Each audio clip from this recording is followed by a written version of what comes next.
જય માતાજી મિત્રો, હર હર મહાદેવ। સ્વાગત છે તમારું મારી યુટ્યુબ ચેનલ આજના સત્સંગમાં। આજના વિડીયોમાં આપણે જાણીશું ચંડી પાઠનો ચોથો અધ્યાય। અત્યારે મહામાસના ગુપ્ત નવરાત્રા ચાલે છે, તો માની પૂજા વિશેષ કરીને ખૂબ જ ફળ આપનારી હોય છે। અને આ ગુપ્ત નવરાત્રિમાં 10 મહાવિદ્યાની પૂજા થાય છે, જે પાર્વતીજીના જ સ્વરૂપો છે। ચોથા અધ્યાયમાં તો ઇન્દ્રાદી દેવોએ કરેલ દેવોની સ્તુતિ છે। ચોથા અધ્યાયનો પાઠ કરવાથી તમને સપ્તસતીનો પાઠ કર્યાનું ફળ કહેવાય છે કે પ્રાપ્ત થાય છે। આવું આ ચંડીપાઠનું અને ચોથા અધ્યાયનું મહાત્મ્ય છે।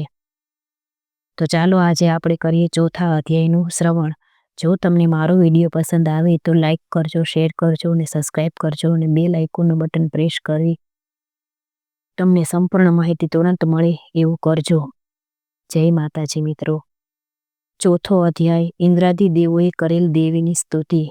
તેની આભા કાળા વાદળ જેવી, તે કટાક્ષોથી શત્રુકુળને ભય આપનારી, મસ્તક ઉપર ચંદ્રલેખા બાંધી છે, તે 3 નેત્રોવાળી, તેના હાથોમાં શંખ, ચક્ર, કૃપાણ તથા ત્રિશૂળ છે, તે સિંહના ઉપર સવાર છે, જે 3 લોકને પોતાના તેજથી તેજસ્વી બનાવે છે। સિદ્ધિની ઈચ્છાએ દેવતાઓ માટે સેવા માટે વિટળાએ વળ્યા છે, એવા જયા નામના દેવીનું હું ધ્યાન કરું છું। ઋષિ બોલ્યા, અત્યંત પરાક્રમી અને દુષ્ટ મહિષાસુરને તેની અસુર સેનાનો દેવીએ નાશ કર્યો। તેથી ઇન્દ્રાદી દેવો મસ્તક નમાવી નમ્ર વાણી વડે દેવીની સ્તુતિ કરવા લાગ્યા। આ વખતે હર્ષથી તેમના રોમાંચ પુલકિત થતા હતા। દેવોએ કરેલ દેવીની સ્તુતિ। દેવો બોલ્યા, સર્વ દેવોની શક્તિ રૂપે જે તું છે ને જે દેવીએ પોતાની શક્તિથી આખું જગત વ્યાપ્ત કર્યું છે, બધા દેવોને મહર્ષિઓને જે જગદંબા પૂજ્ય છે, એને અમે નમસ્કાર કરીએ છીએ। તે અમારું કલ્યાણ કરો। જેની ઉપમા આપી ન શકાય તેવા પ્રભાવ ને બળનું વર્ણન કરવા ભગવાન શેષ, બ્રહ્મા ને મહાદેવજી સમર્થ નથી, તે ભગવતી ચંડિકા સમસ્ત જગતનું પાલન તથા અશુભ ભયનો નાશ કરવા વિચારો।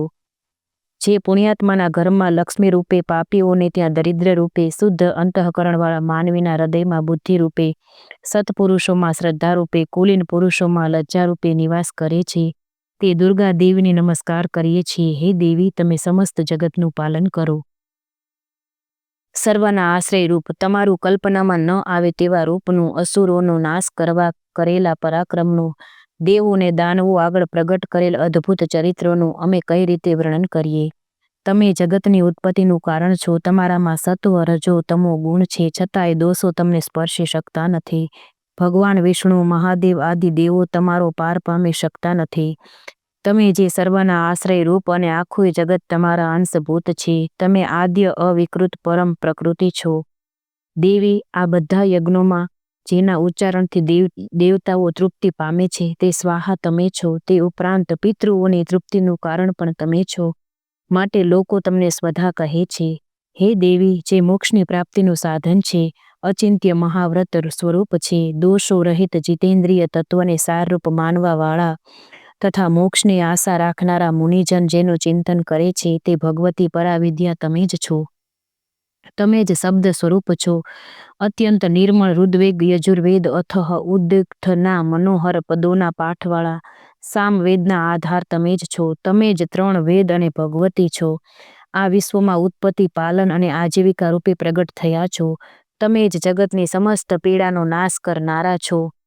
હે દેવી, દુર્ગા, લક્ષ્મી, ગૌરી આપ જ છો। જેનાથી સર્વ શાસ્ત્રોનો પાર પામી શકાય તે મેઘા બુદ્ધિ આપ જ છો। દુર્ગમ ભવસાગરને પાર ઉતારનાર નૌકારૂપ દુર્ગા આપ જ છો। મધુ કૈટભના શત્રુ લક્ષ્મી અને ગૌરી આપ જ છો।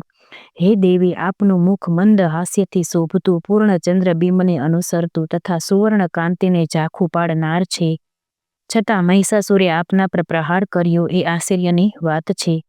હે દેવી, ક્રોધે ભરાયેલું ભ્રુકુટીથી ભયંકર લાગતું ઉદયકાળના ચંદ્રબિંબ જેવું રાતું આપનું મુખ જોઈને મહિષાસુરે પ્રાણનો ત્યાગ કેમ ન કર્યો?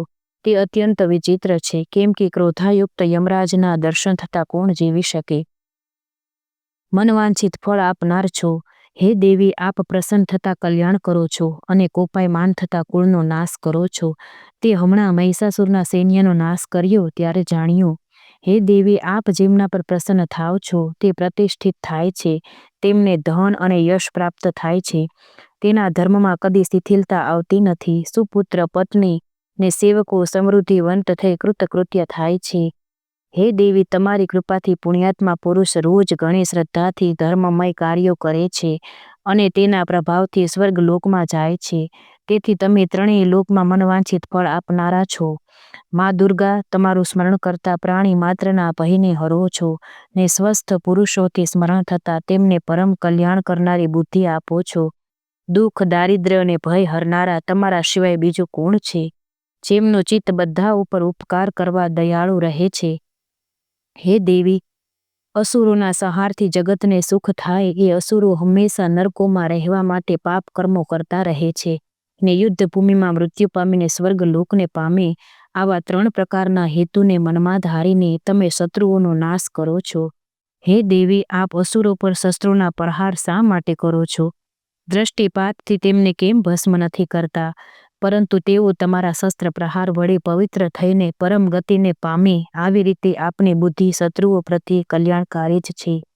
હે દેવી, આપના ખડગના પ્રકાશ સમૂહથી તથા ત્રિશૂળના અગ્રભાગના તીક્ષ્ણ તેજથી અંજાઈને અસુરોની આંખો ફૂટી ન ગઈ, તેનું કારણ એટલું જ છે કે શીતળ કિરણોયુક્ત ચંદ્ર જેવા આપના મુખ દર્શન તેઓ કરતા હતા. આપના પરાક્રમની તુલના કોઈ સાથે ન થાય. હે દેવી, તમારું શીલ દુરાચારીઓના દુષ્ટ વર્તનને દૂર કરનારું છે. વળી તમારું આ રૂપ એવું છે કે જે કલ્પનામાં આવી શકતું નથી. કોઈની સાથે તેની સરખામણી પણ થઈ શકતી નથી. તમારું બળ અને પરાક્રમ એ અસુરોનો નાશ કરનાર છે.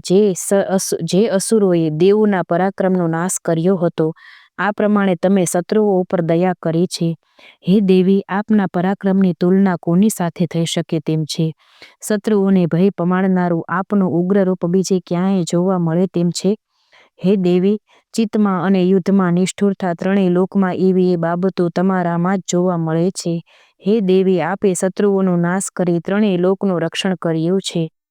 હે શત્રુઓને પણ યુદ્ધ ભૂમિમાં મારીને સ્વર્ગમાં પહોંચાડ્યા છે. વળી અસુરો તરફથી આપને જે ભય હતો અમને, તેનો આપે નાશ કર્યો. આથી આપને નમસ્કાર હો. હે જગદંબા, ત્રિશૂળ ને ખડગ વડે અમારું રક્ષણ કરો. તમારા ઘંટનાદને ધનુષના ટંકારથી અમારું રક્ષણ કરો. હે ચંડિકા, ત્રિશૂળ ફેરવીને પૂર્વમાં, પશ્ચિમમાં, ઉત્તરમાં અને દક્ષિણમાં અમારું રક્ષણ કરો. હે લોકમાં જે આપનું પરમ સુંદર અને ભયંકર રૂપ રહેલું છે, તેના વડે પૃથ્વીનું રક્ષણ કરો. આપના હાથમાં હંમેશા જે ખડગ, ત્રિશૂળ, ગદા, ધનુષ આદિ રહે છે, તે વડે અમારું સર્વથા રક્ષણ કરો. ઋષિ બોલ્યા, આ રીતે જ્યારે જગતમાતા દુર્ગાને દેવોએ સ્તુતિ કરી ને નંદનવનના પુષ્પો વડે ગંધ, ચંદન આદિથી તેમનું પૂજન કર્યું, બધાએ ભેગા થઈને જ્યારે ભક્તિપૂર્વક દિવ્ય ધૂપની સુગંધી અર્પણ કરી, ત્યારે દેવીએ પ્રસન્ન થઈને દેવોને કહ્યું. દેવી બોલ્યા, હે દેવતાઓ, મારી પાસેથી તમે જેની અભિલાષા રાખતા હોય તે માંગો. આપનું સ્મરણ કરીએ ત્યારે હાજર થાવ. દેવો બોલ્યા, ભગવતીએ અમારી સર્વ ઈચ્છા પૂર્ણ કરી છે. હવે કંઈ બાકી નથી, કારણ કે અમારો શત્રુ મહિષાસુર નાશ પામ્યો છે. હે મહેશ્વરી, એથી પણ વધુ આપવાની આપની ઈચ્છા છે તો અમે જ્યારે જ્યારે આપનું સ્મરણ કરીએ ત્યારે ત્યારે અમારી આપત્તિઓ હરજો. હે દેવી, જે મનુષ્યો આ સ્તોત્રનો વડે આપની સ્તુતિ કરે તેને જ્ઞાન, વૈભવ, ધન તથા પત્નીનું સુખ આપજો.